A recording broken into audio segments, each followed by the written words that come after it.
So welcome to the next edition of our video series on IFRS 16. My name's Avni Mashru. I'm a director within our UK Accounting Consulting Services team. And I'm joined today by Alex Woodford, a manager within our accounting advisory practice.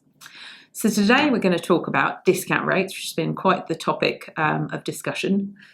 It has definitely been. So I guess starting off, where does the discount rate fit into lease accounting under IFRS 16? Well, it's quite a critical part. So if you think about discount rate is what we would use to then discount all of those lease payments to put that very big liability on our balance sheet. So what that number is really important. It's not a new concept. So we did have the concept of discount rates under IFRS 17, certainly for finance leases. You would discount lease payments in that context. And actually the sort of technical guidance around discount rates is very similar to what we had in that IFRS 17 approach. I guess the big difference is that it applies to all leases. So now it has much broader impact. Okay, so how do I go about determining the rate to use?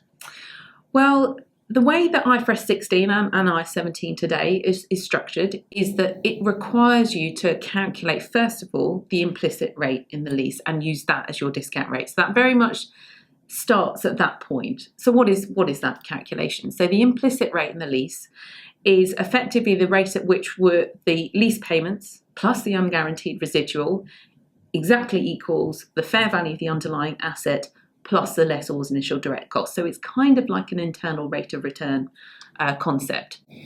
If you can't readily determine that, you would then have to go to incremental borrowing rate. So that's your sort of backstop incremental borrowing rate. And incremental borrowing rate is kind of as it sounds.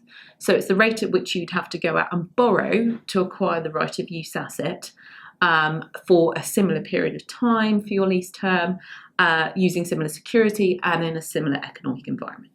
Okay. You say you use the implicit rate in the lease if it's readily determinable. What does readily determinable mean? It's a very good question, Alex. So readily determinable is a very critical part of that. So if you think about that definition that I outlined before, so some bits of information you'll know. So you'll know lease payments. Other bits you'll kind of not have so much of a clue around potentially. So certainly unguaranteed residual and of course the lessor's initial direct costs. That's something you won't be privy to as a lessee. So you could go and ask the lessor for that information. They may or may not give you that. But if they don't give you that information, you could try and estimate it.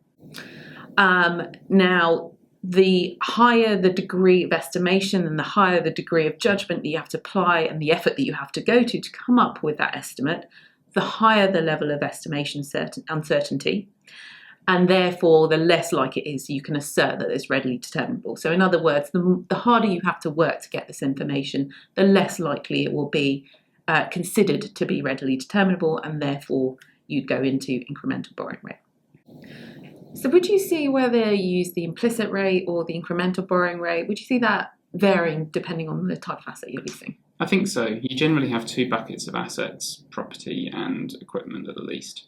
And thinking about what the fair value of those might be is quite different. It takes more work with property.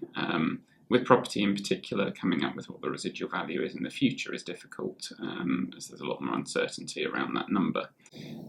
With equipment, however, there's more of a homogeneous market. You can work out what the costs might be to buy the asset now and what it might be worth in the future more easily, and the initial direct costs are probably quite small. So typically I'd see it's difficult to get to an implicit rate for property, but for equipment it might be easier. So we're in this scenario where we're using the incremental borrowing rate. What does that rate need to reflect? Well, as you said, it needs to look at the similar length of the lease. It needs to look at a similar economic environment. It needs to look at a similar amount to the right of use asset. What it shouldn't be is an unadjusted weighted average cost of capital, or WACC, because that includes an element of equity funding, which isn't a borrowing rate. Okay. And so there's lots of pieces to think about. So actually, how do people in practice go about determining what this incremental borrowing rate is going to be? So there's a number of different ways you could start thinking about it. One of them is probably using your WACC as a starting point, taking out the cost of equity funding, making that entity specific, making it geographically specific, and making adjustments to reflect the length of the borrowing and the amount of the borrowing that you need. Another way would be starting to talk with your treasury, procurement and property departments more, that you may have more information about similar situations where you've bought the asset in the past, or they may have more information from the negotiations with the lessor as to what the costs might be. The other way is probably thinking about property yield and whether, if that's determinable and sort of known, you can come up with a reasonable estimate as to what the incremental borrowing rate is. Finally, another way might be to look at loan-to-value ranges for your junior, senior and mezzanine rates of borrowing for categories of asset and come up with a blended rate using that kind of method. So does what you do to come up with your discount rate vary depending on what your transition method is going to be under IFRS 16? Yeah, absolutely. So certainly for transition, there's quite a stark difference. So if you opted to apply the standard fully retrospectively, it would then follow that you would have to go back in time and figure out your discount rate as at the lease commencement date. So that obviously is quite a lot of work. However, if you decide to do the modified transition approach, you actually are required to determine your discount rate as of the date of initial application of the standard. So for a calendar year end reporter, that would be the 1st of January 2019, and that is what you do for all leases. So certainly a lot easier, but also means you're restricted to a specific date. There are certain options in there to apply a portfolio approach in some scenarios as well. Okay. And would I be required to disclose what the discount rate is that I'm using on my leases? Interestingly, I mean, IFRS 16 introduces lots of new disclosure around leasing.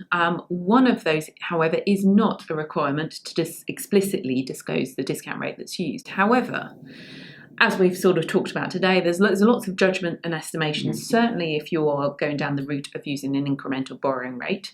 And because of that element of judgment and estimation, what you may then find yourselves having to disclose is, in the context of IS1, the presentation standard, and its requirements around disclosure of significant judgments and estimation, you may find you need to make some qualitative and quantitative disclosure in the scope of that standard. So you will find that there are potentially still some disclosures to make, even though IFRS 16 isn't explicit here.